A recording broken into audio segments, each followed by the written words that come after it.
de la investigación y de educación comparada.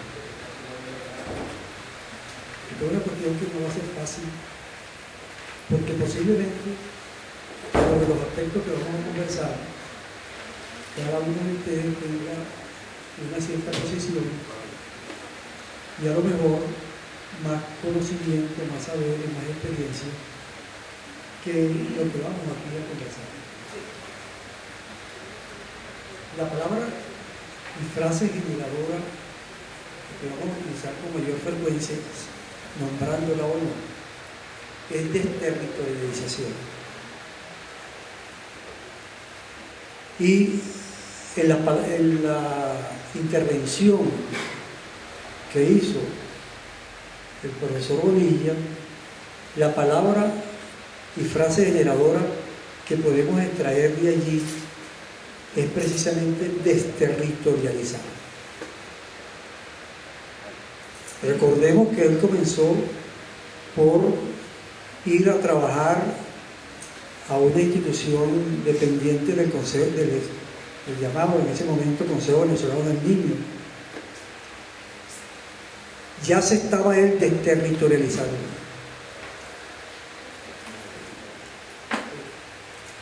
Cuando saca de la forma normativa en que estaba allí los muchachos a una cancha, se estaba desterritorializando. Por seguir su mismo itinerario, cuando estaba en el cubo, se estaba también desterritorializando. Y cita a la persona que está en el cubo e inmediatamente dice: voy a hacer unas modificaciones acá.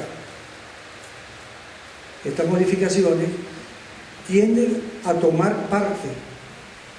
Tomó como insumo el cubo que estaba, que dibujó Silvia allí en la pizarra magnética, pero inmediatamente le colocó una parte que ella había agregado. De tal manera de que otra palabra y frase generadora que vamos a utilizar hoy es el pensamiento propio y el pensamiento ajeno. Voy a tratar de decir cosas que ustedes saben mucho, pero a lo mejor con otra mirada.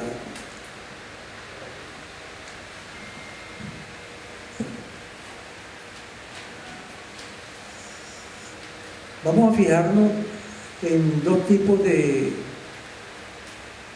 recursos. El recurso que está escrito ya a través de la presentación y otro que está a través de algunos materiales que se repartieron a algunas de las personas que están acá. Hay un primer material que se llama Investigación en Estudios Comparativos Públicos. Y este otro material que está acá, que se llama Investigación en Estudios Comparativos 2. Hay también unos papeles sueltos que de alguna medida van a ayudar a focalizar aspectos que nos interesan. Casi siempre comenzamos por tratar de ponernos de acuerdo realmente sobre lo que es investigación. Pareciera una cuestión de perogrullo, pero que si no partimos de allí, de una cuestión genérica, de lo que es para todos educación, en el sentido, investigación, y allá aparece la cuestión del estado del arte, la academia, el conocimiento acumulado, el conocimiento ajeno. El investigador debe estar embebido allí, meterse muchísimo allí, ¿no? Pero los planteamientos que tú venías haciendo hace rato. Pero luego, de alguna manera, tiene que tener conciencia sobre el aporte que está haciendo. Si hay alguna cuestión que podemos llamar a la primera lección de hoy, sería que el tutor, que es un investigador, y el estudiante, que es otro investigador, deben tener conciencia del aporte que está haciendo, es decir, de la parte propia, de las ideas propias, del pensamiento propio. Y por supuesto, solo cuando hay pensamiento propio, ideas propias, aporte, hay investigación, si no, no hay.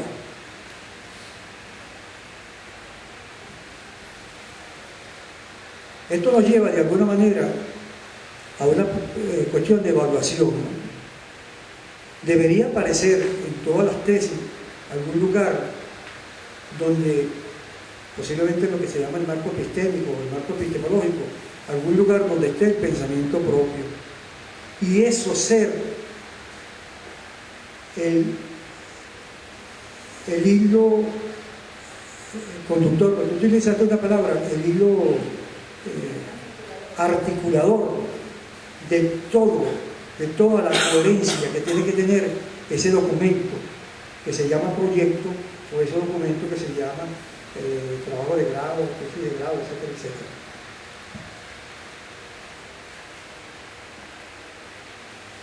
Pero a nosotros nos interesa hablar de la investigación en estudios comparados de educación, que es lo que normalmente llamamos educación comparada. Y vamos a encontrar que hay unos hechos educativos, hay un sistema educativo, hay un espacio-tiempo que se dedica a la educación que está desterritorializado o territorializado. Y allí hay una serie de conocimientos. Pero más que conocimientos, porque aparecen en la propia realidad, aparecen en la expresión de la vida cotidiana, más que conocimiento, debemos conversar sobre saberes.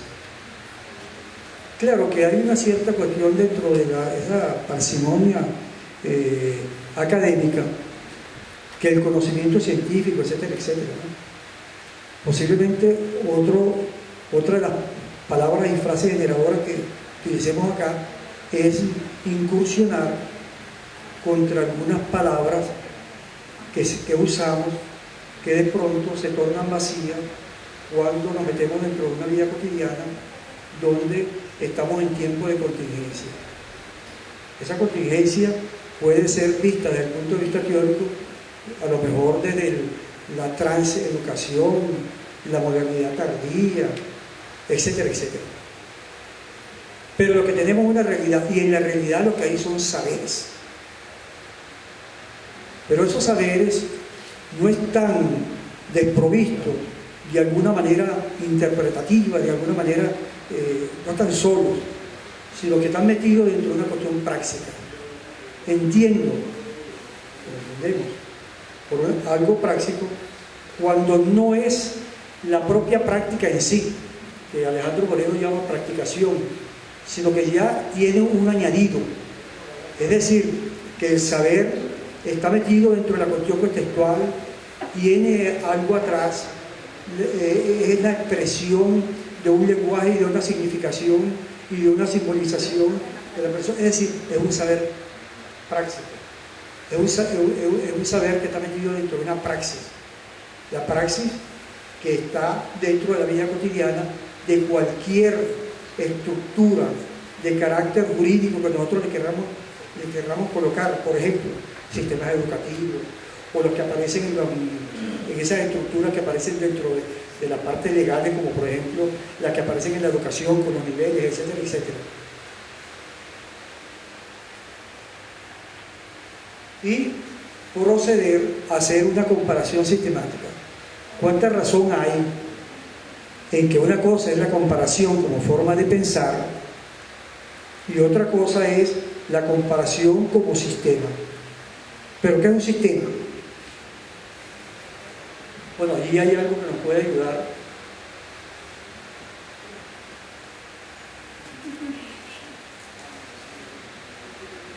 Lenin, por favor, mira lo que está allá para que...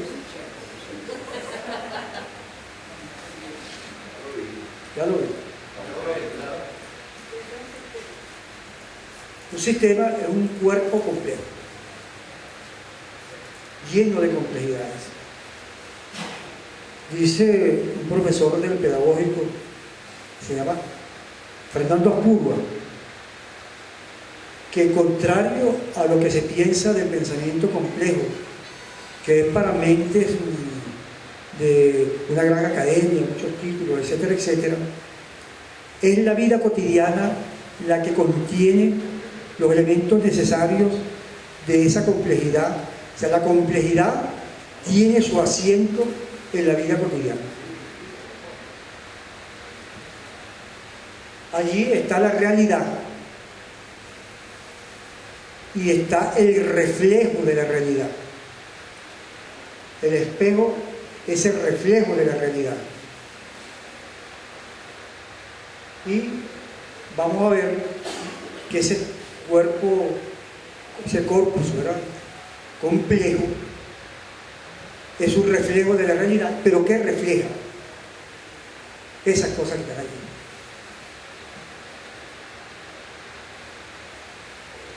Sentires, dice allí, órdenes y desórdenes, rigideces y flexibilidades. Es decir, genera una cantidad de cosas y pareciera que la conexión que está allí de alguna manera puede dirigirse a que hay como unos pares que están allí y que el pensamiento que normalmente se usa para meterse allí es fragmentar cada par, orden, desorden, etcétera, etcétera. Pero podríamos avisorar, para luego conversar un poco más sobre eso, que podríamos hablar de pares dialécticos, que cada uno es lo que no es decir, que cada uno tiene del otro, parte del otro. Por ejemplo, la flexibilidad tiene en sí la rigidez, el orden lleva en sí el desorden, y ya nos va llevando hacia otra manera de tratar de que la investigación en educación comparada vaya diluyendo esa tendencia fragmentaria para tener una visión más hologramática, diría Edgar. Yo digo Morin, algunos dicen Morán, y otros más avanzados dicen Gauguin. Morin.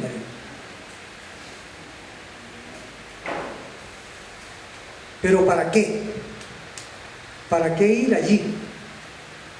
¿Para qué ir a la realidad como sistema para proceder a compararlo? Bueno, para explicar, describir, explicar, interpretar, comprender. Es decir, ir haciendo cuestiones que parecería que uno describe, después explica, ¿verdad?, después interpreta, después comprende, cuando a lo mejor es lo contrario. Primero comprende, luego se mete dentro de lo que está allí para interpretar, saca cosas, o sea, explica, expresa, y llega a la descripción. Ambos caminos son bien interesantes.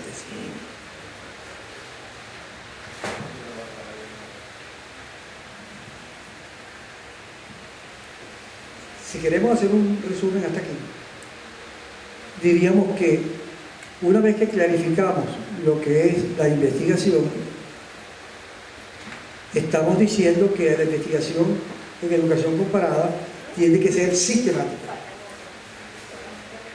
Si seguimos, vamos a tratar de dar el concepto de educación en estudios comparativos. Y llegamos aquí a una palabra que vamos a tratar de desguazar, que es la palabra formación. E indudablemente que si se trata de los estudios comparativos en educación, tenemos que partir de la palabra que tenga mayor extensión e intención, y seleccionamos la palabra formación. Es la formación de hombres y mujeres. Tiene que comenzar por allí, ¿verdad? Formación de hombres y de mujeres. Voy a hacer un pequeño espacio acá para decir que la formación comprende dos cosas: la educación y la deseducación, en forma muy integrada. No hay educación sin deseducación. La educación en la casa trata de tener, formar algunos valores, algunas disciplinas, algunas rigideces y flexibilidades, y de alguna manera está deseducando al educar. Es más, posiblemente lo que estamos tratando de hacer hoy, que lo vienen haciendo ustedes desde hace mucho tiempo, yo tomé nota de lo que dijo cada uno, es más deseducando que educando. Por eso la palabra formación adquiere una magnitud extraordinaria. Porque yo, por ejemplo, le puedo colocar un prefijo que esté adaptado a las nuevas circunstancias. Y si yo, por ejemplo, le coloco el prefijo trans, tengo transformación. Y puedo jugar con la forma desterritorializada que tiene el prefijo trans con la forma territorializada que tiene la formación. Bueno, dice allí que la educación comparada se alberga en la formación del hombre y de la mujer. Y hay una realidad que está territorializada y una realidad que está desterritorializada. A esa realidad se le van a aplicar vías comparativas. Y vamos a dar otro concepto acá que vamos a llamar espacio-tiempo de investigación. No nos vamos a albergar sobre aquella cuestión del objeto. Delimitar no. Delimitar pareciera una aberración, ¿verdad? Cuando estamos limitados, seguimos más limitando. Y entonces estamos hablando de territorializar y de desterritorializar. Luego no se puede hablar de delimitar un problema. ¿Qué problema? A lo mejor mi problema es. Y vamos a tratar de usar un concepto que se llama espacio-tiempo de investigación. Es un poquito medio raro, ¿no? El espacio-tiempo de investigación es el lugar que coquetea con el no lugar, donde despliega su acción el investigador en un tiempo que, sí, alguna vez se podrá hablar de eso, en un tiempo no cronológico, ni siquiera de Kairos, etcétera, etcétera, pero que está presente allí.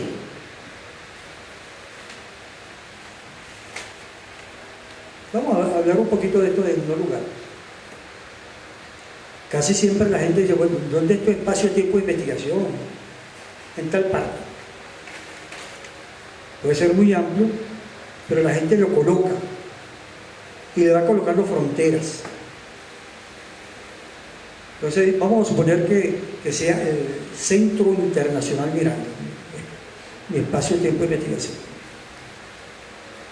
Bueno, cuando yo estoy por allá en San Juan de los Morros y de alguna manera estoy imbuido dentro de la investigación que estoy haciendo, ese también es un espacio-tiempo de investigación. Cuando yo estoy viendo televisión y de pronto eso me sirve a mí, lo que están diciendo allí, y pareciera desterritorializarme de lo que estoy viendo para meterme dentro del espacio-tiempo de investigación del cual estoy súper enamorado, también ese es un espacio-tiempo de investigación. Es decir, es un lugar, pero que tiende a ser no lugar.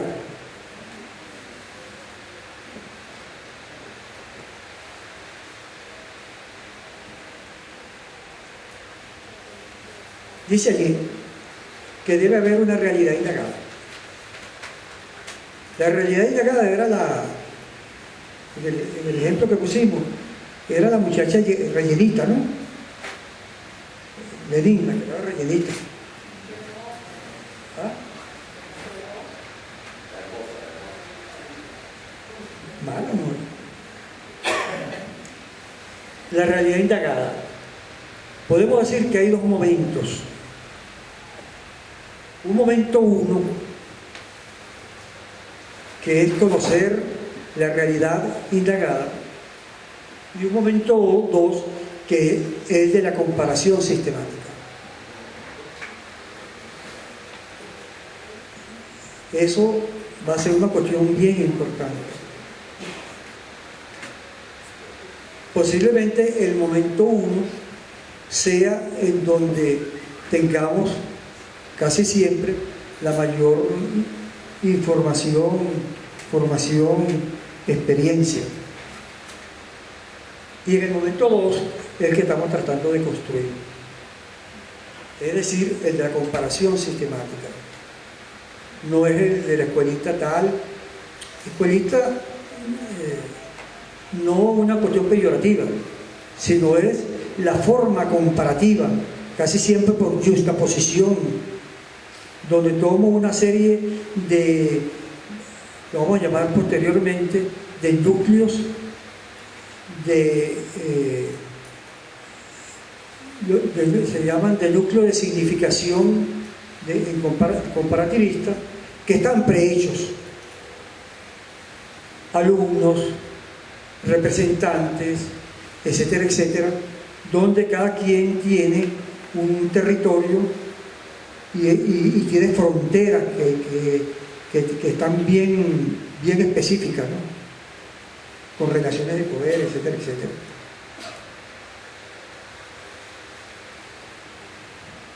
El escenario 2 habla de la presencia permanente y esclarecedora de la investigación comparativa, ¿no? O sea, ¿yo para qué estoy haciendo eso? Para comparar. Y por supuesto lo tengo en mente y estoy tratando de ver allí cuáles son los elementos, esos núcleos que me van a permitir a mí hacer la comparación. Claro que esto tiene un problema, ¿no? Eso se llama tranquilamente obstáculo epistemológico.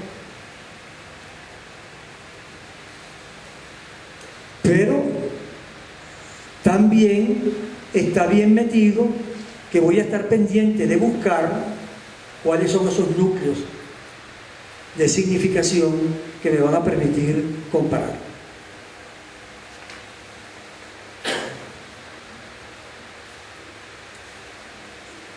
Estamos planteando entonces allí esa pregunta, ¿no? ¿Cómo conocer,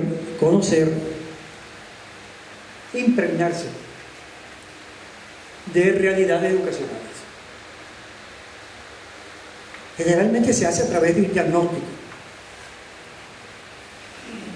Se está planteando que existen dos tipos de diagnóstico: el diagnóstico fotográfico y el diagnóstico fílmico.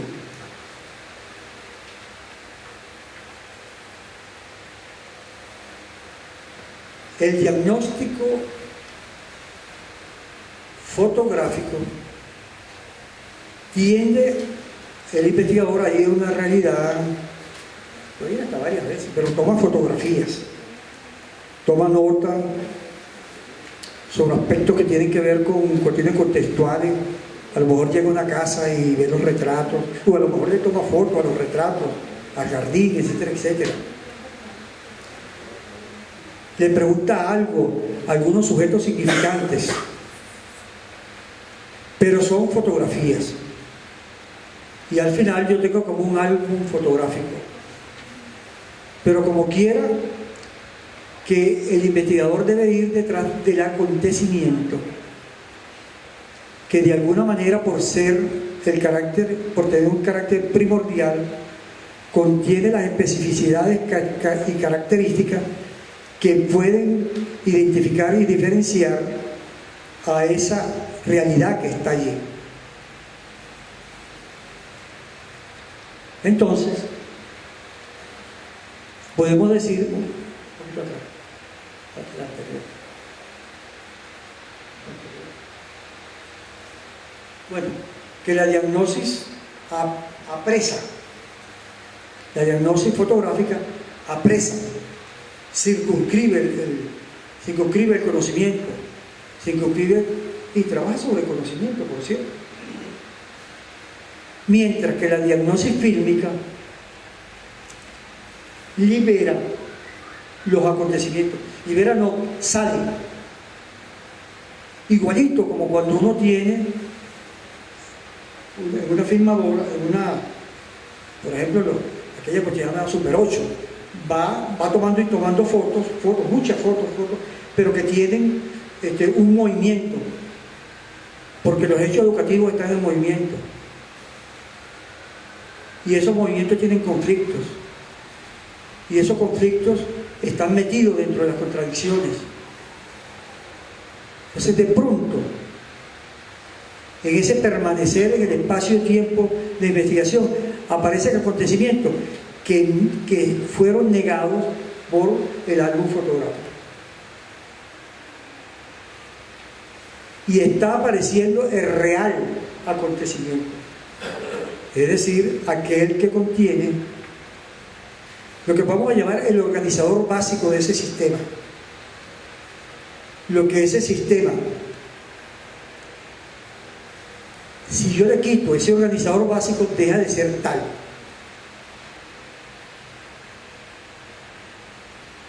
El organizador básico de ese sistema. Es decir, que en ese sistema, si yo se lo quito, ya no es ese sistema. La diagnosis fílmica entra en otro terreno, en otra manera de pensar, en otra manera de ver el mundo y de ver las cosas, que viaja un poco más allá de las cuestiones normales en que uno está acostumbrado. Por ejemplo, ahí hay un ejemplo con respecto a la ruptura que se hace de la geometría euclidiana. Eso que está ahí es un fractal. Y el fractal permite explicar cosas que vamos a volver a ella en la última lámina. Permite explicar cosas que no le explica la geometría euclidiana. Como hoy en día muchas cosas no se explican dentro de los patrones, la forma de conocer, las matrices epistémicas de la modernidad. Y es necesario construirle otra cosa.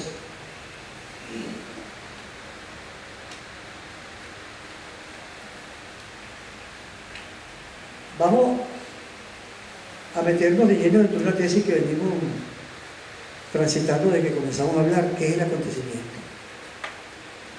Dice que el acontecimiento es la unidad de investigación. Luego, implica que el investigador debe buscar la real unidad de investigación que es el acontecimiento. En términos de investigación positivista, hay también la unidad de investigación. La unidad de investigación que es en la escuela, la unidad de investigación que es el alumno, pero está hecho sobre estructuras que tienen un carácter jurídico, que entran dentro de sistemas preestablecidos, pero aquí estamos yendo a lo que realmente está pasando, y lo que está pasando son acontecimientos, pero alguno de esos acontecimientos es el que realmente va a ser la unidad investigativa. Lo vamos a conseguir, va a visorarse bien a través de la fotografía, de la diagnosis fotográfica, ¿por qué no?, y de la diagnosis fílmica.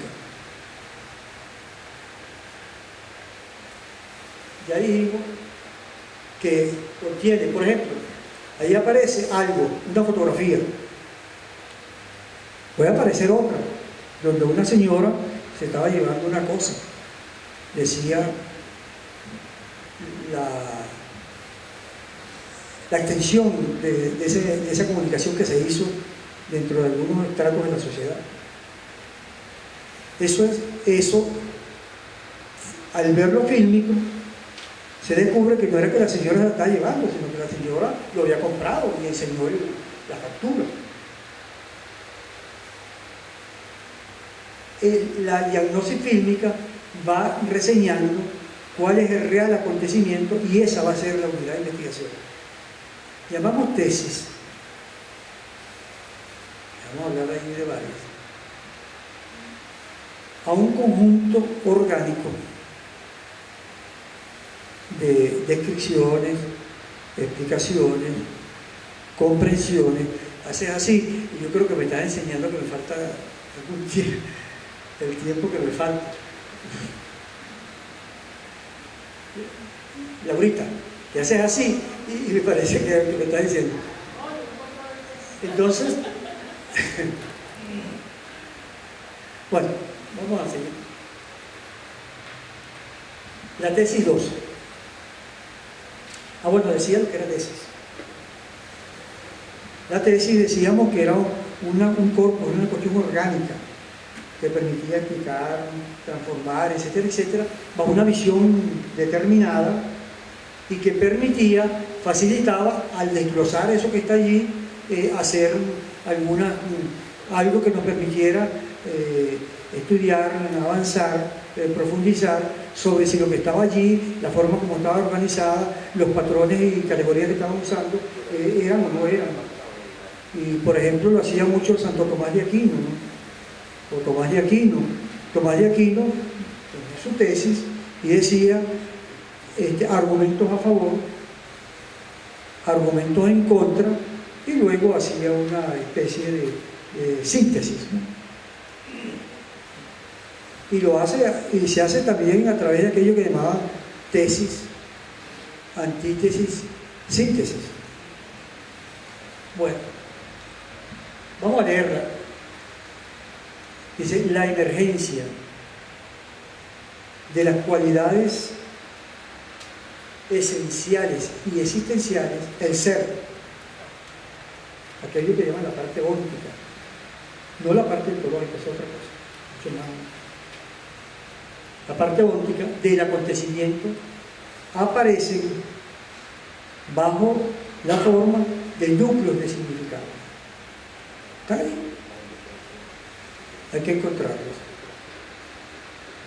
Vamos a suponer que nosotros nos ponemos como espacio-tiempo de investigación las cuestiones que están relacionadas con el proceso tutorial, etcétera, etcétera. Entonces, claro, yo puedo hacer muchas cosas para ver el proceso tutorial.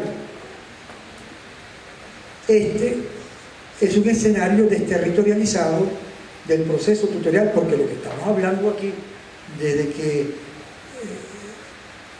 Luis Bonilla tomó el micrófono y antes, cuando Marisa lo tenía, estamos hablando precisamente de esa cuestión. En la investigación comparativa, esos núcleos se denominan núcleos de significación comparativista. Yo voy a hacer aquí una pequeña digresión con esta cuestión del signo y del símbolo, que me da hasta miedo hacerlo porque hay profesores por allí de castellano, literatura y latín y esas cosas. Pero vamos a desterritorializar eso.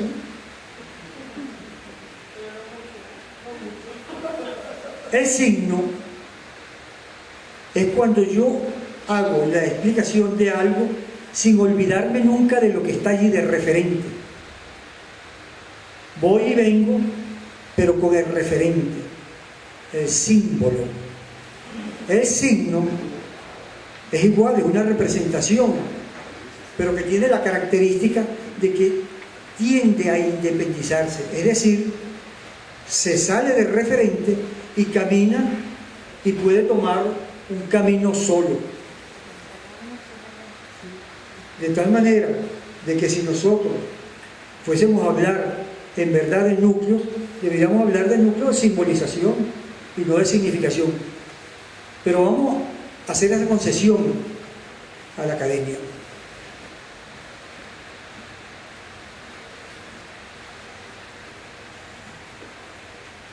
podemos poner como corolario de la segunda tesis esa que está escrita allí, que posiblemente es una de las cuestiones más importantes que nosotros necesitamos tener claridad. La labor más importante, esencial, existencial, primigenia del comparativista es elucidar esos núcleos de significación comparativista, que vamos a llamar NSC. Elucidar es clarificar, pero vamos a tratar de clarificarlos en forma más de eclosión que de explosión que de implosión. ¿Me explico? Cuando yo tengo algo, yo puedo ir de una manera invasiva y provocar un desmembramiento donde sale de adentro hacia afuera, y eso se llama explosión. Pero con bastante seguridad, lo que salió afuera no era lo mismo que estaba adentro. Pierde el sistema de relación y a lo mejor otra cosa. Pero puedo hacer también la implosión, es decir, algo que viene de adentro, que provoca un efecto desarticulador y que tiende a romper con las estructuras preestablecidas que allí estaban. Pero la explosión es de mucha mayor fortaleza, porque la explosión saca lo que está dentro, el ser de lo que está dentro. Y entonces al sacar eso vamos a estar más cerca de una reflexión que refleja, pues. Más cerca del reflejo de la realidad que estamos, que mediante la implosión y la explosión. No sé si no he sido así muy claro, pero la idea es que las cosas están allí y que hay que meterse dentro de lo que está allí en forma no implosiva, no explosiva, sino que eclosione. Ya ustedes saben, o todos sabemos, que la eclosión de mayor fuerza es cuando sale un huevo y entonces sale lo que estaba dentro como estaba dentro y al exterior para explorar ese exterior que estaba allí. Esa exploración correspondería al investigador.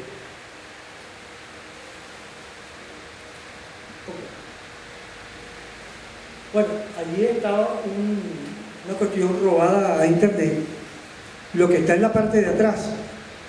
O sea, en internet aparecen aquellas doble hélices del ADN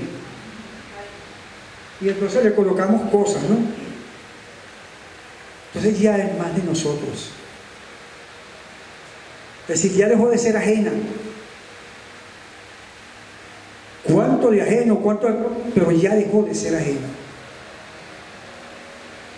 Y deja de ser ajena porque se tapó algo y se colocó algo y se le dio una nueva significación. ¿Ah? No estaba allí. Investigar es generar conocimientos, saberes, mediante la invención y el descubrimiento motorizado por la curiosidad.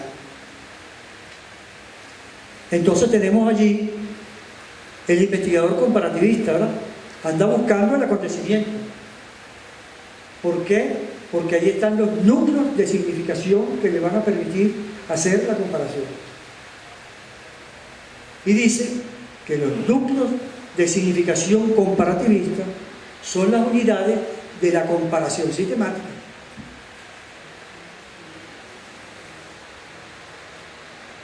Y que las bolitas, esas, si la realidad es eso que está allí, las bolitas vendrían a ser los núcleos de comparación comparativista, y eso es verdad. Cuando un investigador está en algún determinado espacio-tiempo de investigación, ve como cosas que se van formando, ¿no? y como está alerta para descubrir y para inventar, son como luces que van apareciendo. Esos son los núcleos de comparación. Los núcleos de comparación. De una parte, de una realidad frente a otra realidad.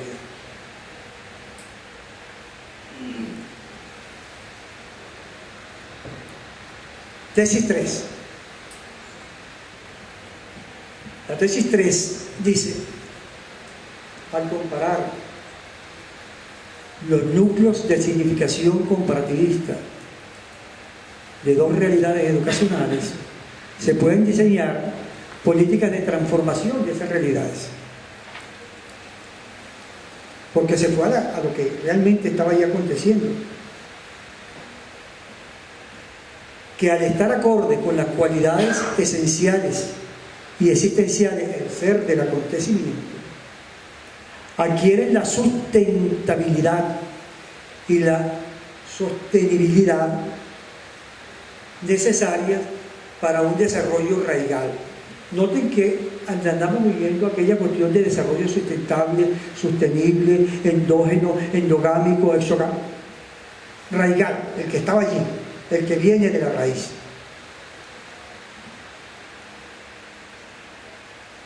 La tesis 4 habla de que vivimos en tiempos de contingencia. Es decir, los núcleos de significación comparativista son la esencia y la existencia de la investigación comparativista.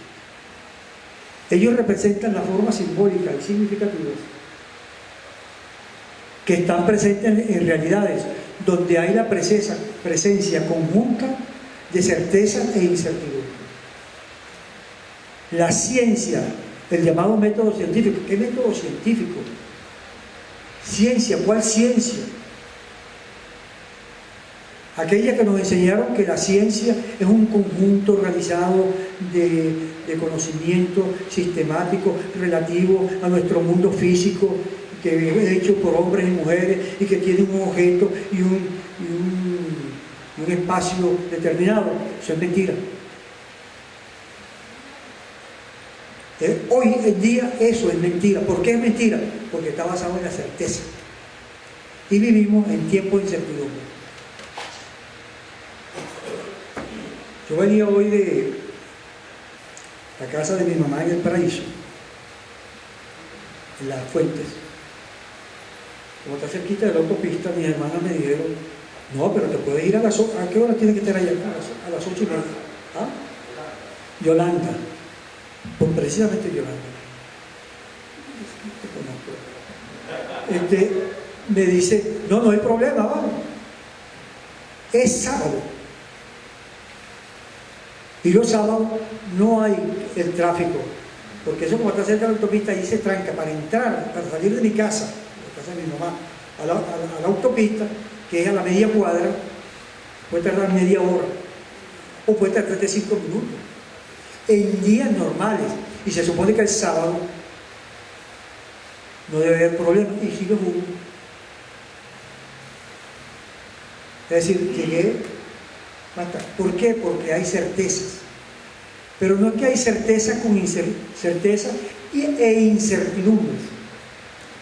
Hay certezas con incertidumbre, perfectamente amalgamadas. Ya salimos de ese otro tiempo en el cual las cosas se planificaban, etc. ¿Qué planificación? La llamada planificación flexible era la planificación más rígida que había. Estamos en tiempo de contingencia, que las cosas pueden ser o no pueden ser, pasar o no pasar, y la investigación tiene que estar metida allí.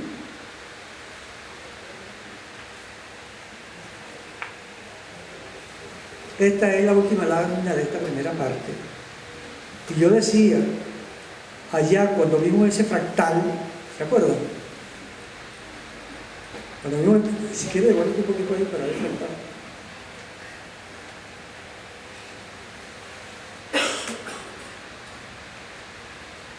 Aquí, que había otra forma de explicar, comprender, interpretar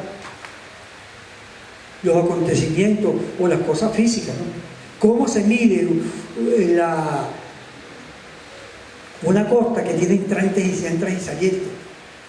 Hay la forma de medirlo en forma de la geometría euclidiana que toman con los teoritos de aquí para allá, pero no es esa. La geometría fractal la inventó un gran matemático, Mandelbrot, que decía, fíjense, es una forma poética de interpretar las nubes. El matemático, miren, e inventó la geometría fractal. Nótese allí que son las mismas formas que se van fabricando, autoconstruyendo. Están explicando otra cosa. Y la principal característica de la geometría fractal que a nosotros nos interesa se llama la tensión en las interfaces, con ese un concepto, no interfaces. La tensión en las interfaces. ¿Por qué? Porque en tiempo de contingencia hay tensiones, y son las tensiones las que van a dibujar el acontecimiento. Quiera o no queramos, están las tensiones. Y las tensiones están metidas y se exploran a través de los conflictos.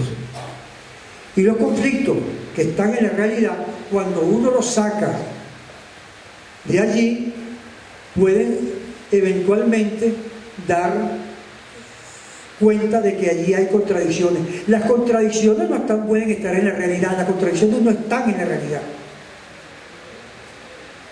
Están en el constructo teórico que la gente establece al interpretar la realidad. Pero lo que sí están allí son los conflictos, las tensiones, las oposiciones.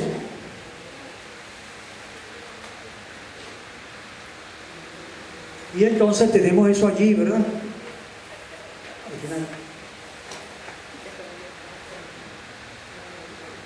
¿Y qué es eso?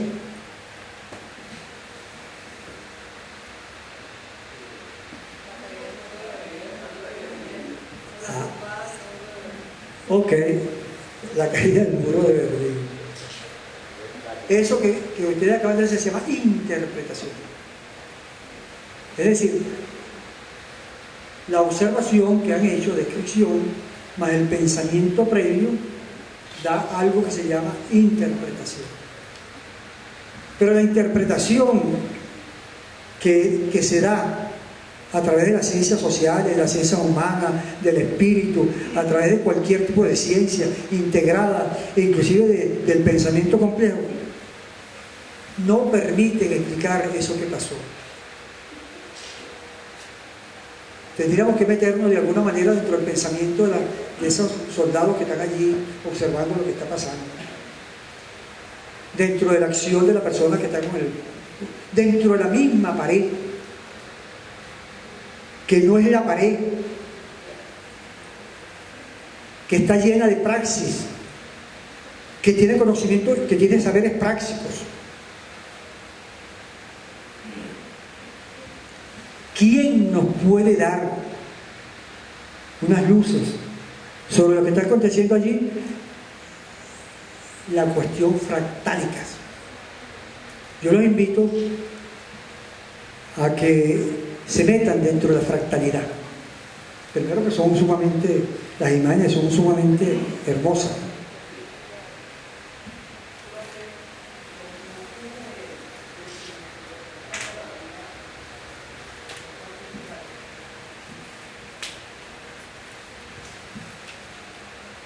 ¿Qué guarandinga es ese particular? Viendo la imagen, la que teníamos ahora de donde están rompiendo el muro, usted señala que una significación puede tener para quien está rompiendo y otra significación para los que están, los soldados que están allá arriba. Se pregunto, los núcleos de significación se originan de la particularidad, la realidad particular de quien observa. Lo que quería era, de alguna manera, oír una delimitación, una territorialización de lo que era particular. dentro de ese tipo de no, allí no hay cuestiones particulares ni generales. Hay particularidades metidas dentro de lo general y lo contrario. Yo lo voy a dibujar allá en ese pizarrón que está allí.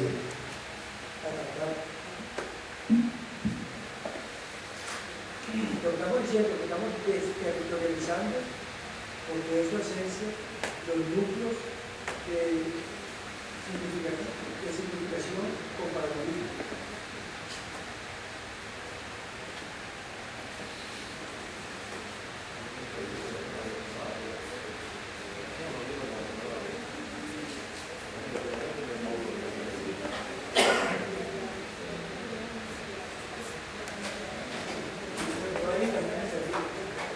Realmente, ¿qué es ello? El intampa algún espacio y tiempo de investigación.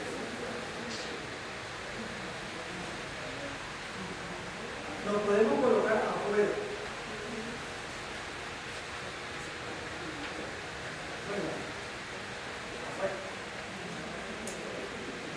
O nos podemos colocar adentro.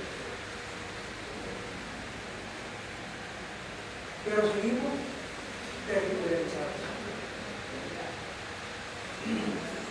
Si yo rompo esto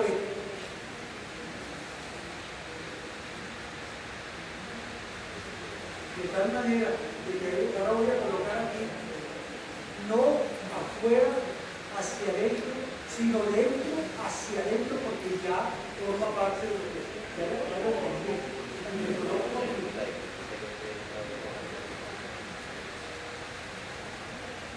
Tengo otra manera de romper con esa estructura dicotómica de lo particular y lo general. No es una cuestión de particularidad o no particularidad, es una cuestión que tenga las influencias mutuas que son relevantes dentro de un determinado acontecimiento que contiene precisamente los núcleos de significación comparativista.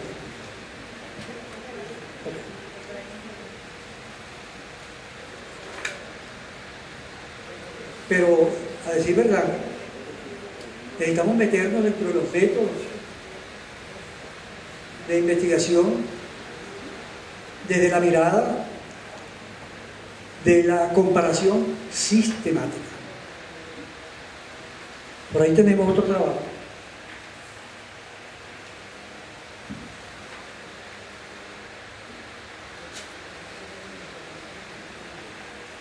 Y vamos a comenzar igualito que comenzó con el anterior, que dimos que era investigación, ¿verdad? Que era investigación en estudios comparativos.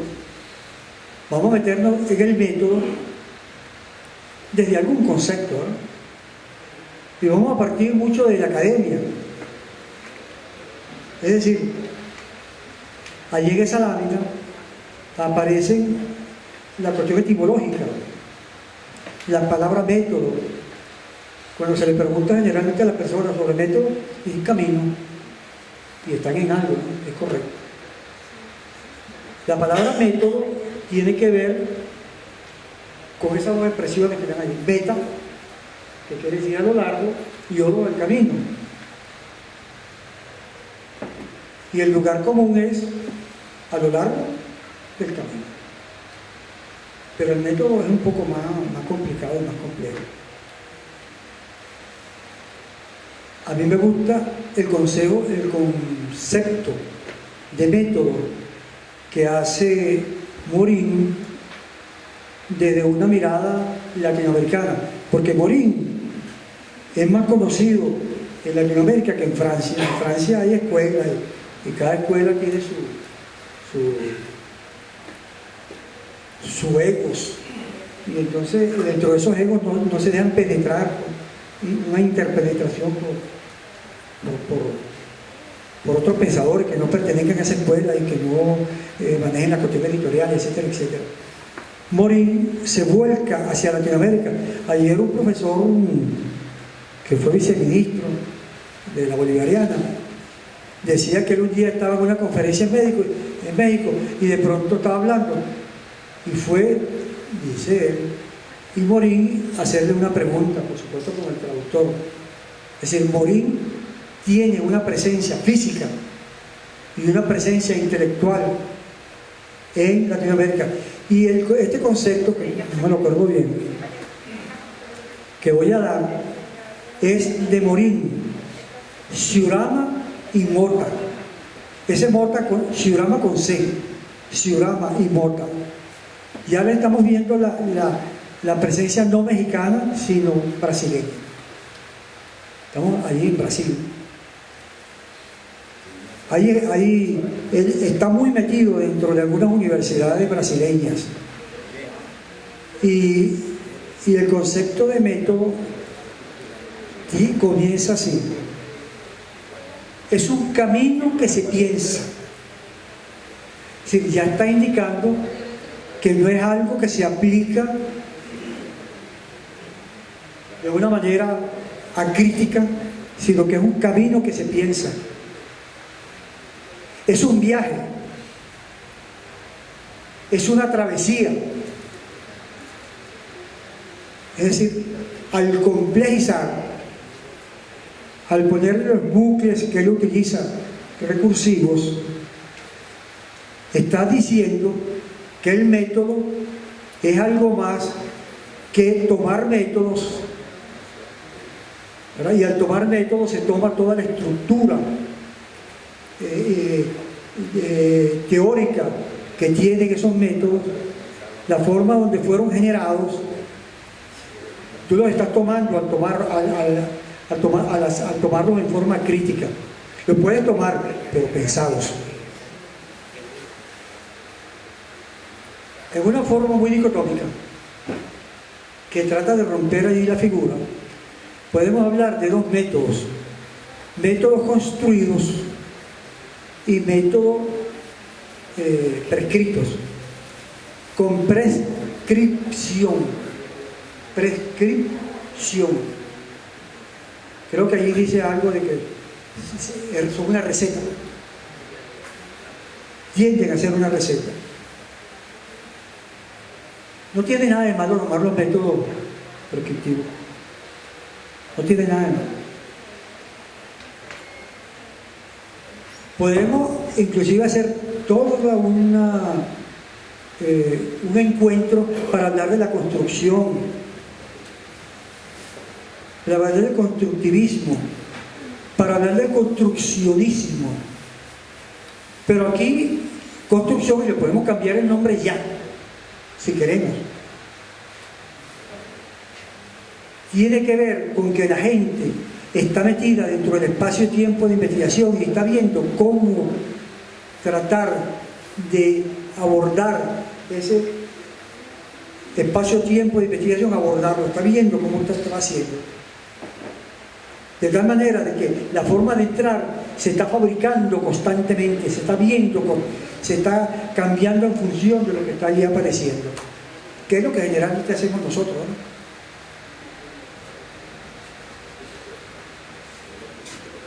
Los métodos prescritos están muy metidos dentro del pensamiento ajeno, ¿no?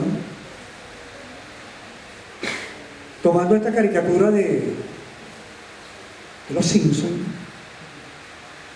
uno busca filosofía de los Simpsons y aparece la caricatura, pero que es muy llamativa. A veces aparece con nombre y a veces aparece sin nombre, pero allí están gente que han hecho métodos. Creo que el que está allí es uno que se llama Sócrates. Todos nosotros conocemos el método de la ironía, la mayéutica, etc. Bien respetable, por cierto. Emmanuel Kant, a través de la crítica, el idealismo alemán desde la racionalidad, etcétera, etcétera. El que ustedes conocen, bueno, si nos vamos a hablar de método, hablaríamos de método otra vez. Me estoy refiriendo a Karl Marx. Bueno, ahí aparece Roland Barthes. Roland Barthes lo conoce mucho la gente de literatura, de idioma, esas cuestiones. Tiene un libro extraordinario que se llama El placer del texto, algo así por el estilo. Y él tiene toda una metodología de construccionista sin ser Derrida. Bueno, tienen allí a Jean-Paul Sartre,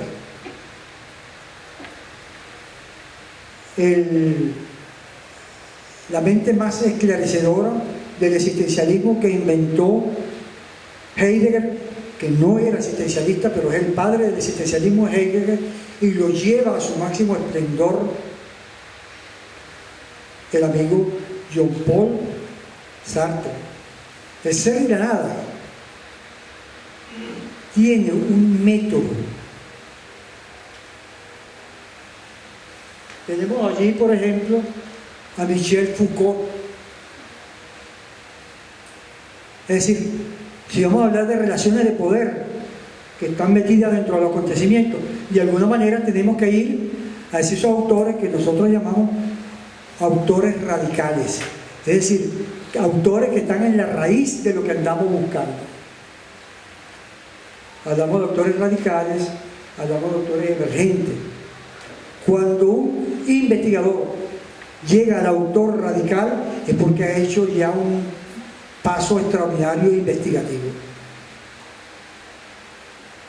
Y por allá está el amigo que está guiando un poco toda esta conversación. ¿Quién es ese? Edgar Morin. Pero allá,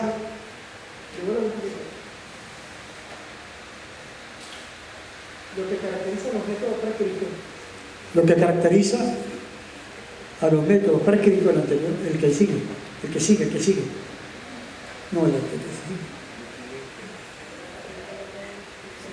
Ese, el anterior. Es el anterior. Ah, bueno, se borró abajo, ¿no? Ah, no, pasa. A donde estamos ahorita. Dice, el investigador es quien determina.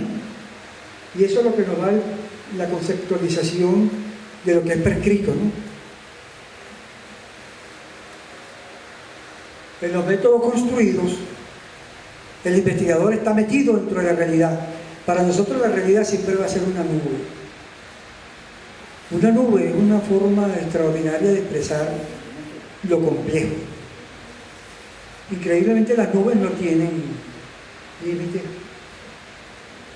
Las nubes nacen, crecen, se reproducen, mueren, tienen núcleos de significación en ellas. Entonces una forma de expresar un acercamiento a la realidad sería una nube. Claro que la nube allí tiene un límite, pero las nubes no tienen límite. Y entonces, te vuelvo un poquito al anterior. Ajá. Ese que está allí, ¿quién es? ¿Ah? Emilio Mosongi, ¿verdad? Es decir, quiere decir que se está pensando desde adentro, construyendo la forma de acceso a las realidades de abordaje, etc. Es la realidad la que indica el camino. Pero ¿qué es? Hay esa cuestión que dentro de la Universidad Bolivariana han tomado como paradigma metodológico. Es un puente entre la teoría y la práctica.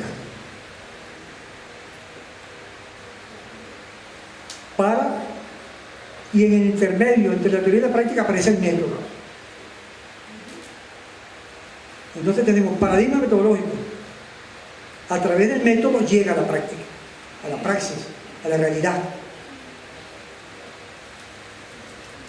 Pero noten allí que hay un concepto de puente un poquito distinto. Y tomé una expresión allí de esa persona que está allí. ¿Quién es Elizabeth? Cortázar, Ernesto Cortázar. Cortázar, Julio. Ernesto Cortázar era un español, un mexicano, dramaturgo y músico. Julio Cortázar, en el libro que se llama El libro de Manuel, dice: un hombre che, un puente che, es un hombre pasando el puente. Es la cuestión del proceso lo que hace que sea puente. De tal manera de que ese puente es algo que comunica, pero algo que tiene entidad. Y vemos allí que va de la parte teórica, que siempre es menos compleja, menos rica que la realidad. Bueno, los paradigmas metodológicos, o sea, aquellos que van a unir la teoría con la realidad, que aparecen generalmente son esos tres. A lo mejor inventamos otro, ¿verdad? El positivista, el sociocrítico y el interpretativo.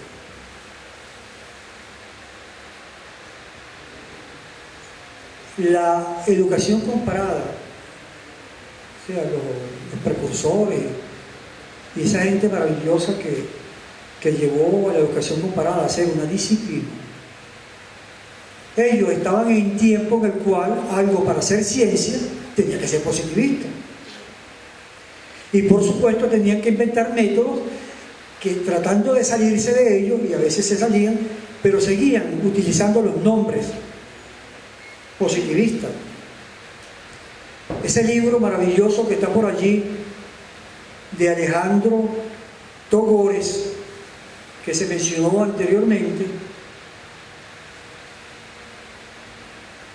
aparecen, y yo creo que lo deberían tener todos, fusilado, o una nueva edición, o lo que fuera, pero que deberían tener todos, porque este hombre, desde el Pedagógico de Caracas, esta es una edición del Pedagógico de Caracas, cuando se llamaba Instituto Pedagógico, creo que se sigue llamando el Instituto Pedagógico de Caracas. Allí aparece la historia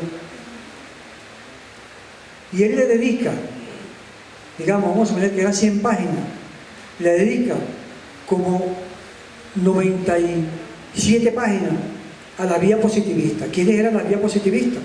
Brian Holmes, Bereday, Rosselló, etcétera, etcétera. Todas estas personas que de alguna manera tienen un marcaje extraordinario dentro de la investigación comparada que se realiza en nuestras universidades, y que no son malos, solo que el positivismo explica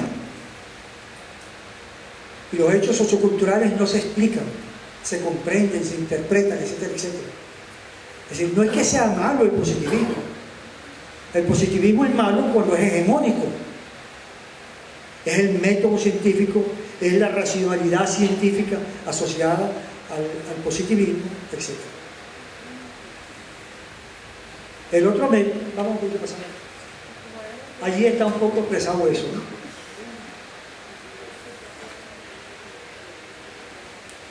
El paradigma metodológico positivista tiene algo metodológico, tiene algo que está por encima de una teoría. Acuérdense que es la teoría, está en el medio. La teoría que está por encima del método, del paradigma metodológico positivista, es el paradigma epistemológico positivista, Comte, o a lo mejor el positivismo lógico de Carnot, o algo así por el estilo.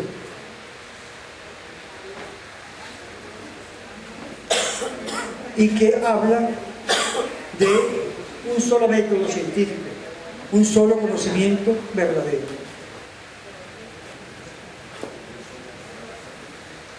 Allí está un poquito cómo el paradigma metodológico, puede ser epistemológico, y metodológica.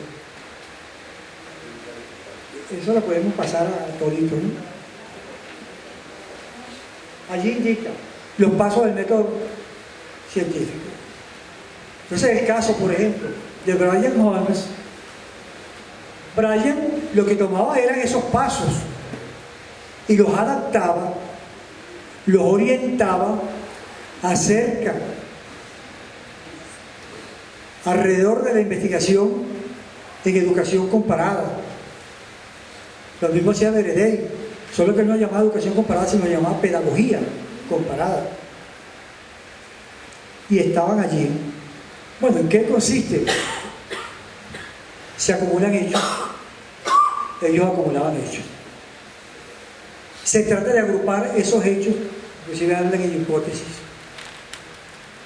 Se establecen leyes generales.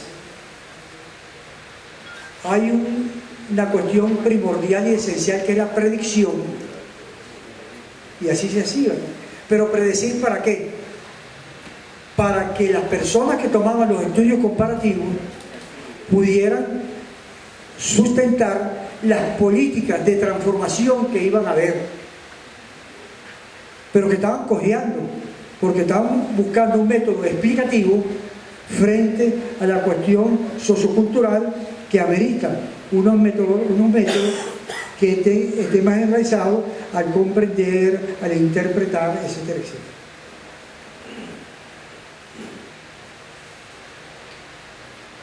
El paradigma epistemológico, o sea, la gran teoría, es el paradigma hermenéutico. Ahí aparecen tres cosas. Uno, del otro lado, de este lado, aparece el libro primordial de Hans Georg Gadamer, que no es el libro propiamente, tiene parte del libro y se le colocó arriba la foto de Gadamer. Ese libro ya es otra cosa, como es otra cosa cuando uno tiene un libro y comienza a colocarle cuestiones de uno, lo que entiende, lo que no entiende, lo que está de acuerdo o en desacuerdo, o sea, se va apropiando. Y aparece una de las personas que más ha avanzado en el terreno del campo de la interpretación y de la sentirización, si le quitamos esa palabra prestada a Alejandro Moreno, o sea, de la búsqueda y encuentro de los sentidos. Que los textos, un texto es tal cuando yo puedo interpretar ese texto, si no, no es texto. Ese es Paul Ricoeur. Y yo tomo de allí una persona maravillosa, poco conocida, que se llama Ortiz Osés. Él es una persona de la Universidad de Deusto en el País Vasco, que ha desarrollado toda una escuela.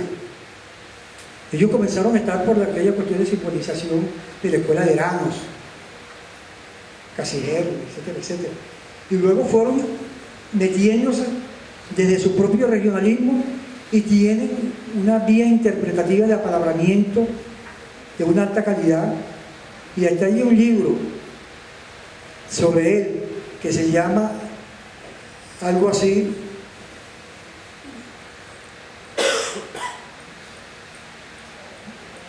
como filosofía de la vida, y enseguida le mete algo. Así no habló Zaratustra. O sea, yo voy a estar con, ¿cómo que se llama el nombre de Zaratustra?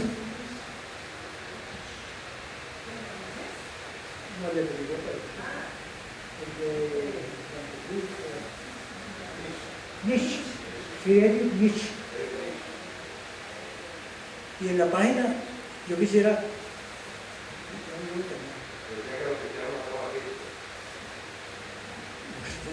Sí, para decir que no fueron los ridículos. En la página 204 aparece el concepto de hermenéutica. Como me están indicando que ya me fui un poco en tiempo,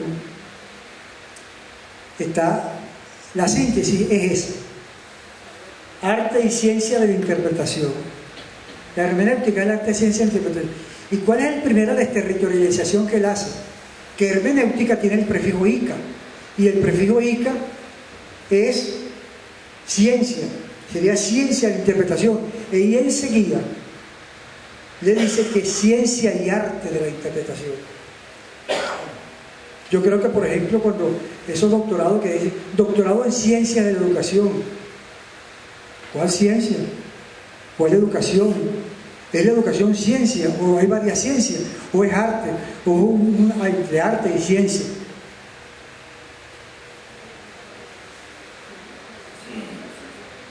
El interpretativo tiene que ver parte de que la realidad es interpretada.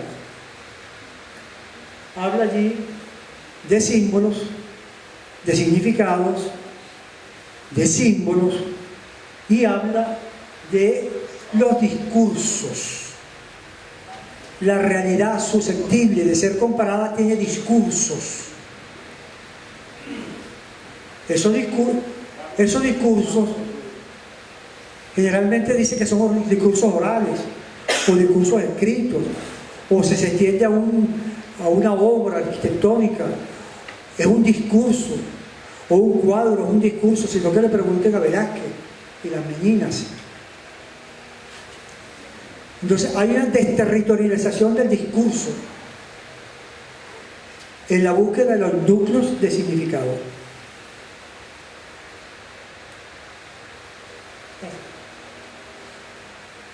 Otro paradigma epistemológico es el materialismo histórico.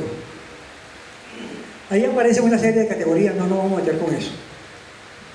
Además me da como miedito para no meter la pata más aún. Pero sí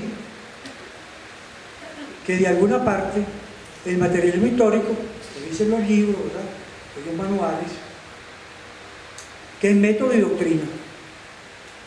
Yo diría método e indoctrina. Habla pues de los modos de producción de los medios de existencia, las relaciones de producción, ¿verdad?, etc. El cambio viene de las condiciones naturales de existencia, se fundamenta en los cambios históricos sociales. Esa es la teoría. Pero el paradigma epistemológico que está más cerca del paradigma interpretativo es de unos marxistas heterodoxos, que hacen una ruptura. Observan a Marx, en vez de las fuerzas productivas, en vez de centrarlo allí toda la estructura discursiva, argumentativa, lo centran en las relaciones de producción. Y no les da miedo ir a Hegel, que es el miedo que tenían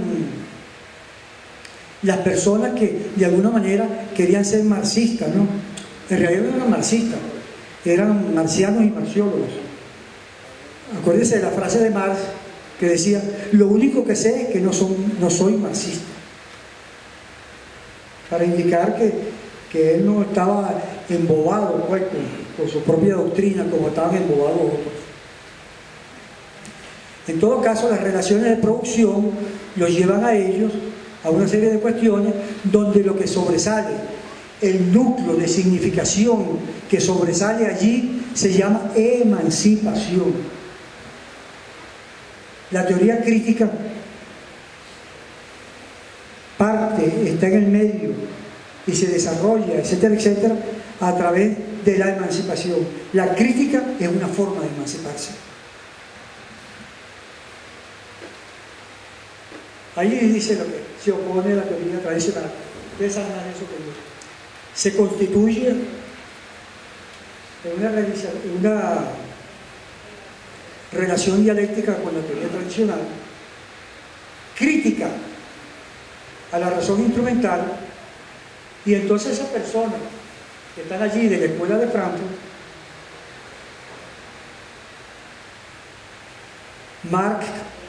Max Horkheimer,